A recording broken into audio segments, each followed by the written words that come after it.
எந்த சூழ்நிலையும் அவர் அண்டி நின்று என்னை பிரிக்காது காத்து கொள்வார்.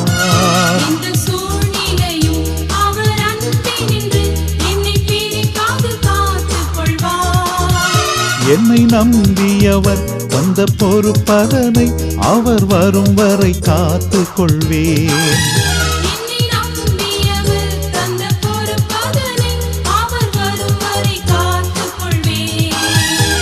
ஆனந்தமே பரமானந்தமே இது மாபெரும் பாக்கியமே.